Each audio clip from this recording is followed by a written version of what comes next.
नमस्कार साथियों, मैं हूं सुधांशु तिवारी और स्वागत करता हूं आपका आपके अपने YouTube चैनल लक्ष्यता गोल अचीवर में। आशा करते हैं कि आप सभी स्वस्थ और बेहतर हैं।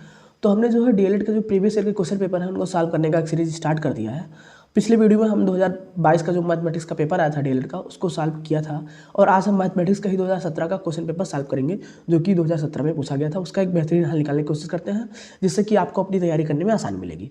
और केवल मैथमेटिक्स ही नहीं, हम एक एक करके सभी विषयों का प्रीवियस ईयर के प्रश्न पत्र सॉल्व करते रहेंगे और सबका सिलेबस भी कंप्लीट करते रहेंगे जिससे कि आपको अपनी तैयारी निश्चित रूप से बेहतर करने में सहायता मिलेगी।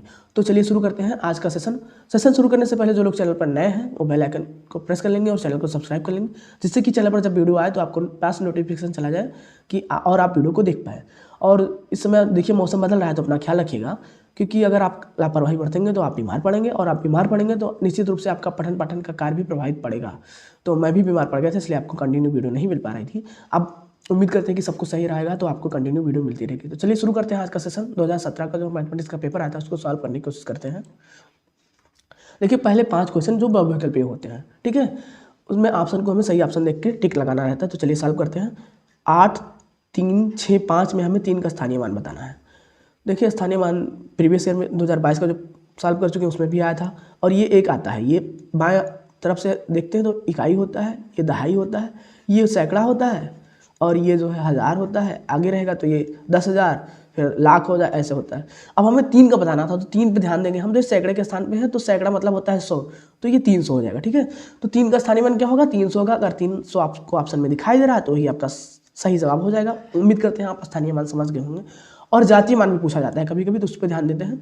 तो अगर 3 का जातीय मान पूछा जाता है तो 3 का जातीय मान 3 ही होता है। किसी संख्या का जातीय मान वही संख्या ही होती है। तो उम्मीद करते हैं आपको दोनों समझ में आ गया होगा। अब नेक्स्ट क्वेश्चन पे चलते हैं। कौन सा जोड़ा एक दूसरे का व्युत्क्रम यानी उल्टा है?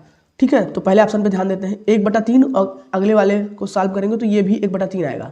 तो हमें उल्टा बताना है। उल्टा का मतलब होता है ठीक इसका उल्टा है। अगर 1/3 लिखा होता है, यहाँ 3/1 लिखा होता तो ये सही होता। अब ये सही नहीं है, गलत है, तो अगले ऑप्शन पे जाएंगे। 1/5 इसको सॉल्व करेंगे तो ये भी 1/2 आएगा, ये भी गलत है, ठीक है। अब देखिए तीसरा ऑप्शन देखिए, 5/6 और 6/5 ठीक एक दूसरे के उल्टे पद इसके लिखे हुए हैं, तो ये ऑप्शन हमारा सही होगा। लेकिन हम लास्ट वाला भी चेक कर लेते हैं। ये भी 1/2 आएगा, ये भी 1/2 आएगा, तो ये तो सेम लिखा हुआ है, ये भी एक दूसरे का उल्टा नहीं होगा।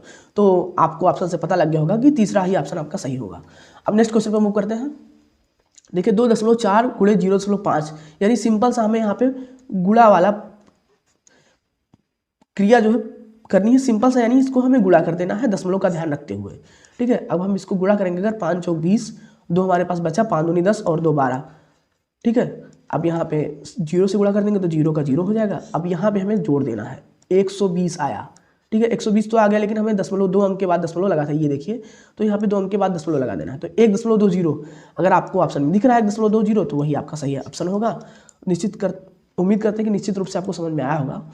अब देखिए चौथा क्वेश्चन है। ये देखिए इसको हमें बोर्ड मास के नियम से केवल सॉल्व कर देना है। 5x ब्रैकेट में 7x - 3। अब इसको हम अगर ब्रैकेट खोलेंगे तो सजातीय टर्म यानी x वाले टर्म जुड़ जाएंगे और बाकी वैसे लिखा रहेगा। तो 7 5 12 होता है, 12x - 3। तो उम्मीद करते हैं आपको समझ में आ रहा होगा। तो ये 12x - 3 तीसरे ऑप्शन में है तो यही सही होगा। अब अगले क्वेश्चन पे मूव करते हैं। निम्न में बृहद कोण, तो बृहद कोण का जो रेंज होता है याद रखिएगा आप लोग। कई कोण भी पूछे जा सकते हैं, कोई भी कोण होता है, जितने भी समकोण, न्यून कोण, अधिक कोण, बृहद कोण। तो देखिए बृहद कोण में अगर हम ये 360 लिखा हुआ है, बृहद कोण का जो रेंज होता है 180 से अधिक और 360 से कम। तो इस ऑप्शन में आप लोग देखिए 180 से अधिक और 360 कौन सा है? तो तीसरा ऑप्शन है। याद रखिएगा 180 से अधिक और 360 से कम ये दोनों शामिल नहीं रहेंगे बृहद कोण में। 180 और 360 शामिल नहीं रहेंगे। तो 180 से अधिक और 360 यानी 305 आपका तीसरा ऑप्शन सही रहेगा। नेक्स्ट क्वेश्चन पर मूव करते हैं। 15 का अभाज्य गुणनखंड। अब अतिलेख उत्तरीय आपके शुरू हो चुके हैं। अभाज्य वो संख्या होती है जो स्वयं से कटें और 1 से कटें, बाकी किसी दूसरी संख्या से ना कटें। तो अगर 15 का अभाज्य गुणनखंड हम निकालते हैं तो 3 और 5 दो ऐसी संख्या है जो केवल 3 अपने आप से कटेगी, 1 और 1 से कटेगा, 5 भी अपने आप से कटेगा और 1 से कटेगा। तो यही 15 के 2 अभाज्य गुणनखंड होते हैं, 3 और 5। उम्मीद करते हैं आपको समझ में आया होगा। नेक्स्ट क्वेश्चन पर मूव करते हैं। देखिए क्वेश्चन है x - y में क्या जोड़े कि योगफल 2x + y हो जाए। तो हम मानते हैं कि अगर a जोड़े तो हमारा योगफल जो है 2x + y आ जाएगा, ठीक है। हमने a माना है, a की वैल्यू निकाल देंगे तो हमें पता चल जाएगा क्या जोड़े। अब a माना है तो a को इधर रोक लेते हैं और 2x + y है और बाकी हमारा इधर वाला टर्म उधर चला जाएगा, तो उधर जाएगा तो ये माइनस है, चिन्ह बदल जाते हैं, -x + y हो जाता है, क्योंकि उधर प्लस x और -y था, इधर आया -x + y हो गया। अब देखिए x वाले टर्म और y वाले टर्म को सॉल्व कर लेते हैं। 2x में x घटेगा तो x बचेगा और y आपस में जुड़ जाएंगे, x + 2y, यानी x - y में अगर हम x + 2y जोड़ेंगे तो हमारा 2x + y आ जाएगा, यानी क्या जोड़ेंगे तो यही जोड़ेंगे x + 2y को, तो हमारा 2x + y आ जाएगा। उम्मीद करते हैं आपको समझ में आया होगा। अब देखिए इसको ध्यान दीजिए, यदि किसी चतुर्भुज की चारों भुजाएं बराबर हो तथा प्रत्येक कोण 90 अंश का हो तो इस चतुर्भुज को क्या कहते हैं। देखिए ये एक होता है वर्ग, ठीक है, उसकी चारों भुजाएं बराबर होती हैं। हम आपके सामने वर्ग बनाने की कोशिश कर रहे हैं। ये देखिए वर्ग है, इसकी चारों भुजाएं बराबर हैं, प्रत्येक कोण 90 अंश का होता है। तो ये वर्ग की परिभाषा ही लिखा हुआ है कि किसी चतुर्भुज की चारों भुजाएं बराबर हो तथा प्रत्येक कोण 90 अंश का हो, ये चारों भुजाएं बराबर हैं, प्रत्येक कोण 90 अंश का है, तो वो होता है, उस चतुर्भुज को वर्ग कहते हैं। तो उम्मीद करते हैं आपको समझ में आया होगा। ये वर्ग की परिभाषा लिखी थी, तो आपको 1 नंबर मिल गया, आप समझ लीजिए। दो संख्याओं का मासा 16 तथा उनका गुणनफल 64 है, तो उनका लासा बताइए। हमने आपको एक फार्मूला बताया था कि पहली संख्या गुणे दूसरी संख्या, यानी पहली संख्या गुणे दूसरी संख्या बराबर होता है मासा गुणे लासा। ये फार्मूला आप लोग याद रखिएगा, कभी कभी से दिया रहता है दो संख्याओं का गुणनफल बराबर मासा गुणे लासा, तो पहली दो संख्याओं का गुणनफल ही वही पहली संख्या गुणे दूसरी संख्या, दो संख्याओं के गुणनफल को कहते हैं। तो देखिए दो संख्याओं का यहाँ पे गुणनफल दिया है 6400, ठीक है। देखिए इस टाइप के सवाल में 3 चीजें आपको दी रहेंगी, केवल एक चीजें निकालनी रहेगी, या तो मासा लासा में से कोई एक पूछ सकता है, या तो दोनों संख्याओं में से कोई एक पूछ सकता है। तो देखिए गुणनफल दिया था और मासा दिया है 16, हमें लासा निकालना है, ठीक है। अब देखिए सिंपल सा हमें इस यहाँ पे सॉल्व कर देना रहता है। 16 चौका 6400 होता है, ठीक है, 16 चौका 64 होता है और डबल जीरो यहाँ पे उतार लेंगे तो हमारा लासा जो आ गया 400 आ गया। यही करना था हमें, लासा हमारा इसका निकालना था जो 400 आ गया। हमें केवल यही फार्मूला याद रखना है, पहली संख्या गुणे दूसरी संख्या बराबर मासा गुणे लासा। कभी कभी पहली संख्या गुणे दूसरी संख्या की जगह पे दोनों संख्याओं को गुणनफल दिया रहता है, तो उसका मतलब भी वही होता है, पहली संख्या गुणे दूसरी संख्या, क्योंकि इसको गुणा करेंगे तभी हमें दो संख्याओं का गुणनफल प्राप्त होगा। उम्मीद करते हैं आपको समझ में आया होगा। नेक्स्ट क्वेश्चन पे मूव करते हैं। देखिए क्वेश्चन को ध्यान से पढ़िएगा। 3 अंकों की सबसे बड़ी संख्या की उत्तरवर्ती संख्या। देखिए उत्तरवर्ती संख्या वो होती है, अगर किसी संख्या है, कोई संख्या दिया है, उसको उसमें एक जोड़ देते हैं तो उत्तरवर्ती निकल आती है, उसमें एक घटा देते हैं तो एक उसकी पूर्ववर्ती निकल आती है। अब यहाँ पे देखते हैं 3 अंकों की सबसे बड़ी संख्या क्या होती है। तो सबसे पहले चाहे जितने अंकों की सबसे बड़ी संख्या पूछेगी, अगर उसमें हम 9 वाले टर्म को लिख देंगे तो वो सबसे बड़ी संख्या होती है, और सबसे छोटी पूछा जाता है तो वहाँ पे 1 रखते हैं। अब यहाँ पे 3 अंकों की सबसे बड़ी संख्या पूछा था तो 999, अब उसकी उत्तरवर्ती पूछा, यानी इसमें हमें 1 जोड़ देना है, ठीक है। अगर इसमें हम 1 जोड़ेंगे तो 999 में 1 जोड़ेंगे तो 1000 आ जाएगा, ठीक है। अब इसमें पूछा था 3 अंकों की सबसे बड़ी संख्या की उत्तरवर्ती, तो 1 जोड़ दिए 1000 आ गया। अगर यही पूछता है उसकी पूर्ववर्ती तो इसमें 1 घटा देते तो 999 में 1 घटा देते तो 998 आ जाता। पूर्ववर्ती पूछता तो ये होता, लेकिन हमें उत्तरवर्ती पूछा तो 1000 आपका सही ऑप्शन होगा। उम्मीद कर अगला क्वेश्चन है 7.2 सेंटीमीटर व्यास का एक वृत्त है, उसकी त्रिज्या बताइए, ठीक है। अब देखिए व्यास जो होता है वो हमेशा त्रिज्या का दूना होता है, याद रखिएगा आप लोग। 2r, यानी इसको d से प्रेजेंट करते हैं, ये 2r होता है। तो हमें देखिए व्यास दिया है, त्रिज्या निकालनी है, तो हमें r बराबर हो जाएगा d/2, ठीक है। तो 7.2/2, इसको काटेंगे तो 2 3 6 और 2 6 12 है ना, तो ये 3.6, यानी त्रिज्या जो आपकी आएगी वो आएगी 3.6 सेंटीमीटर में आएगी, याद रखिएगा। तो त्रिज्या हमें बतानी थी, तो उम्मीद करते हैं आपको समझ में आ गया होगा। अब नेक्स्ट क्वेश्चन में मूव करते हैं। एक आयत की लंबाई 6 सेंटीमीटर है, चौड़ाई 300 सेंटीमीटर है, माफ कीजिएगा 3 सेंटीमीटर है, तो उसका परिमाप ज्ञात कीजिए। अब देखिए आयत ये आपके है, आयत का जो विशेषता होती है इसकी आमने सामने की भुजाएं समान होती है, ठीक है।